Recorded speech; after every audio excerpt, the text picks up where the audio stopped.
Hi friends, मैं अभिषेक आपका अपने यूट्यूब चैनल मैथ एक्सप्रेस में स्वागत करता हूं, जहां पे मैथ आप बिल्कुल आसानी से सिंपल से बिना ट्रिक का सीखते हैं। आज हम इस वीडियो में जो एक खास हम लाए हैं लाभ हानि और बट्टे पर बने हुए कुछ वैसे प्रश्न को जिन्हें देखकर आपको लगता है कि ये बहुत बड़े हैं या आप इन्हें बनाने के लिए तरह तरह की चीजों में फंस जाते हैं, लेकिन ये बिल्कुल सिंपल होते हैं और ये पूछे हुए हिसाब है, मतलब ये पूछे जा चुके हैं। आपको देखना ये है कि ये कैसे बनेंगे और हम इसे आपको बिल्कुल सिंपल तरीके से बताएंगे। बने रहिए हमारे साथ ताकि चीजों को समझ सके बेहतर ढंग से। प्रश्न है, प्रश्न में पढ़ दूं एक बार।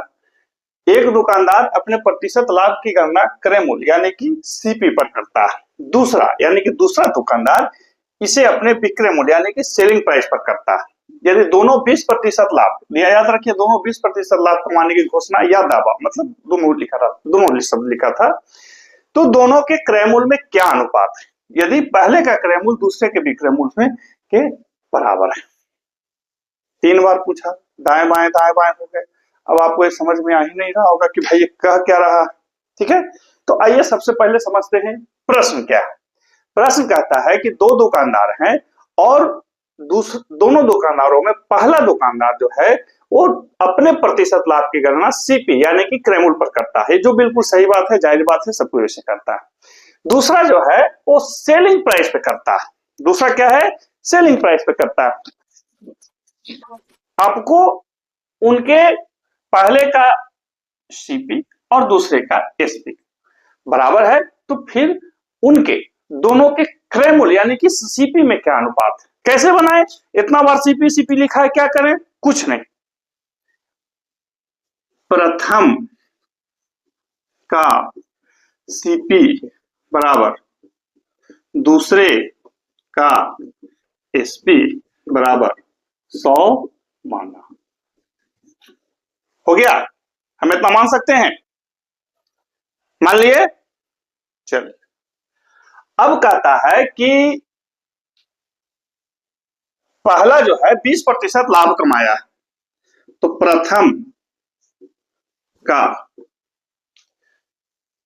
तो कुछ करना ही नहीं है। प्रथम का जो सीपी है 100 रुपया है, तो लिख देते हैं सीपी बराबर 100 रुपया, हालांकि एक्स्ट्रा लिखे कोई बात नहीं। दूसरे का, अब यहां पे कहता है कि ये 100 रुपया जो है इसमें 20 रुपया लाभ कमाया, तो दूसरे का सीपी बराबर 100 गुने 100 बटा कितना? 80।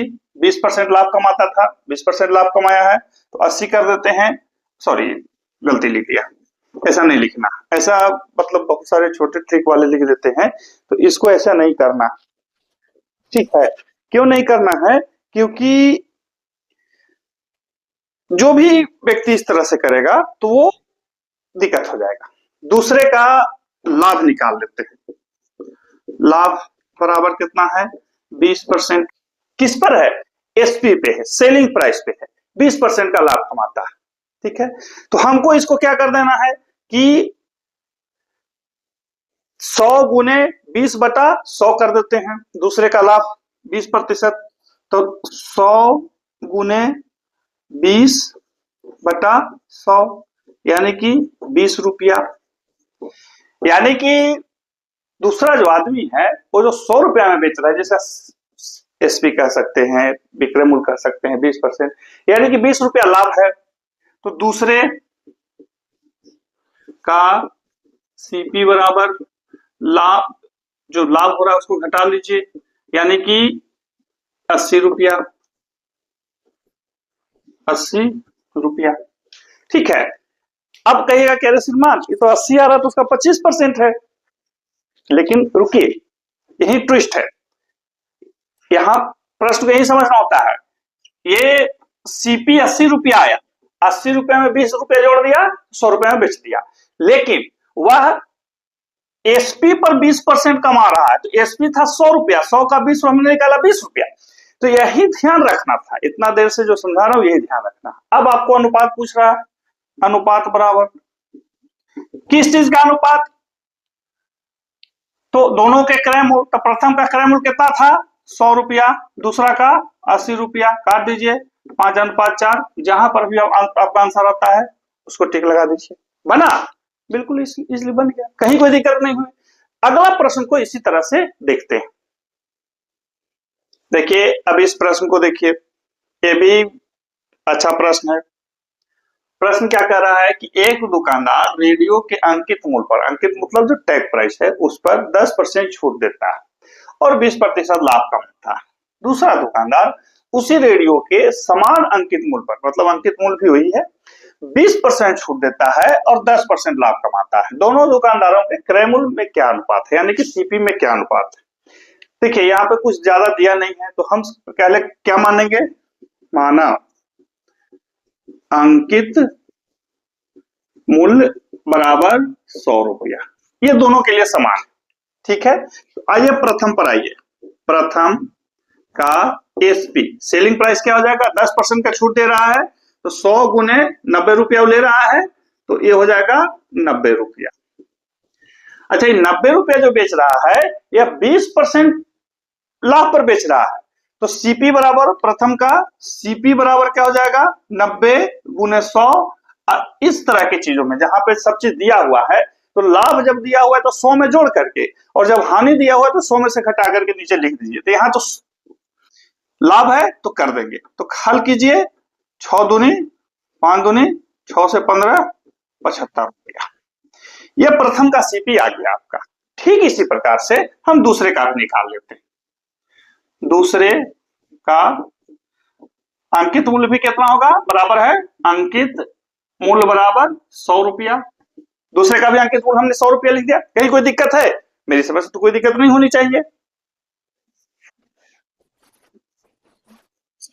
अब जब 100 रुपया लिख दिए तो फिर हमको इसको निकालना होगा एसपी, दूसरे का एसपी बराबर क्या, तो वो 20% का छूट देता है, तो हो जाएगा 80 रुपया। एसपी हुआ नहीं हुआ कि नहीं हुआ। अब सीपी बराबर कितना, 80 गुने 100 बटा 110, ये 10% लाभ कमा रहा है, 800 बटा 11। तो भैया आप ही बताइए, प्रथम का सीपी हमने निकाल दिया, दूसरे का सीपी भी निकाल दिया, तो अनुपात कैसे निकलेगा, अनुपात बराबर 75 अनुपात 800 बटा 11, ये आपका अनुपात हो गया। थोड़ा सा आप इसको हल कीजिए और हमको ये बताइए कि चारों में कौन होगा, यानी कि आंसर आप कमेंट कीजिएगा। कोई दिक्कत है कमेंट करने में, इतना तो हम बता दिए, इसके बाद तो आप खुद बना सकते हैं, ठीक है ना। तो कमेंट कीजिएगा। अब फटाफट अगले प्रश्न को भी देखते हैं। इस प्रश्न को देखिए, ये भी है सिंपल ही और आपको बनाए भी होंगे। प्रश्न कहता है कि एक दुकानदार चावल 30% लाभ पर बेचता है, गलती से वह प्रति केजी 100 ग्राम अधिक तौल देता है, उसका यथार्थ प्रतिशत लाभ क्या है। देखिए इस तरह के प्रश्न जो है गलती से कभी ज्यादा तोल देगा कभी कम तोल देगा, तो इसमें लाभ बढ़ भी सकता है घट भी सकता है, कुछ भी पूछ सकता है, इसको कैसे समझे। तो सबसे पहले इसका सीपी रख लीजिए, माना प्रति केजी सीपी बराबर 100 रुपया, ठीक है, इसलिए एसपी बराबर कितना 130 रुपया, ठीक है। अब जब प्रति केजी 100 रुपया है, तो ये 100 में 1000 में 100 ग्राम यानी कि 10% अधिक तौल देता है, तो लिखेंगे नया सीपी कितना हो जाएगा 100 गुने 110 बटा 100 यानी कि 110 रुपया, यानी कि जो सामान इसको 100 रुपया का देना चाहिए था वहां पे 110 रुपया का दे रहा है। तो लाभ की गणना जो होगा इसी पर होगा, लाभ की जो गणना होगी इसी पर होगी। अब कहिए कि श्रीमान 110 किसे लिख दिए, तो देखिए 1000 का 100 कितना होता है 10% होता है, यदि यही 200 रहता तो 20% लिखते, यदि यही 300 रहता तो हम 30% लिखते, और जब कम रहता तो और कम करते। कहने का तात्पर्य है कि आपको ये ध्यान देना है कि कितना परसेंट अधिक तौल रहा है, जितना परसेंट अधिक तौल रहा है उतना सीपी उसका ज्यादा लग जाएगा, इस चीज को ध्यान रखिए। इस तरह के मैथ में ये ध्यान रखा जाता है। अब कहता है कि तो अब तो हो गया सीपी निकल गया, तो प्रतिशत लाभ निकाल देते हैं, लाभ बराबर पहले कितना लाभ कमा रहा था, सो बताइए पहले कितना कमा रहा था, पहले कमा रहा था 130 रुपया, अब तो 110 पर चला गया ना, अब बटा 110, अगुने कितना 100, जो बढ़ा जो पहले से था उसको कर लीजिए तो कितना हो जाएगा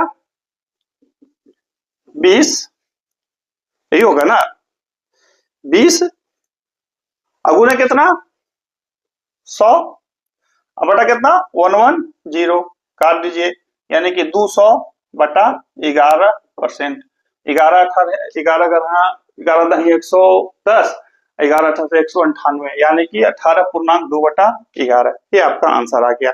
देखिए फ्रेंड्स, इस तरह के प्रश्न को ऐसे नहीं पूछा जाता, इस तरह के प्रश्न को बहुत तरह से पूछा जाता है, लेकिन ये प्रोसेस यही है। आपको सबसे पहले एसपी को अलग लिख लीजिए, सीपी निकाल लीजिए, लिख दिया, कोई दिक्कत नहीं। बहुत सारे लोग यहाँ पे कंफ्यूज होते हैं प्रतिशत लाभ। तो देखिए, जब वो पहले प्रतिशत लाभ कर रहा था तो 130 था, 30% था, अब यहाँ पे 110 हो गया, तो यानी कि 20 घट गया, तो हम इसको डायरेक्ट भी लिख सकते थे 20 गुने 100 बटा 110 क्यों, क्योंकि पहले 100 पर था, अब 110 पे होगा। हमने इसको यहाँ पर इसलिए आपको बता दिया ताकि आप कभी भी कंफ्यूज ना हो, ठीक है। तो ये था आज का हमारा वीडियो, जो लाभ हानि और बट्टे पर था। ये स्पेशल मैथ है, तो मैं देख रहा था कि बहुत सारे लोग गड़बड़ा रहे हैं किसी तरह से, तो इसको हमने रखा। और इस तरह की वीडियो को बनाने के लिए आप हमारे यूट्यूब चैनल पर से उठ करके व्हाट्सएप चैनल पर जाइए, जहाँ पे हमने 10 इस तरह के मैथ को रखे हैं। और हाँ, उस चैनल पे जो कि मैथ एक्सप्रेस के नाम से है, लेख, एमसीक्यू, तरह तरह की चीजें मैं डालते रहता हूँ जो कि आपके ज्ञान वर्धन के लिए। ध्यान रखिए, ज्ञान। फिर मिलते हैं अगले वीडियो में, तब तक के लिए गुड बाय।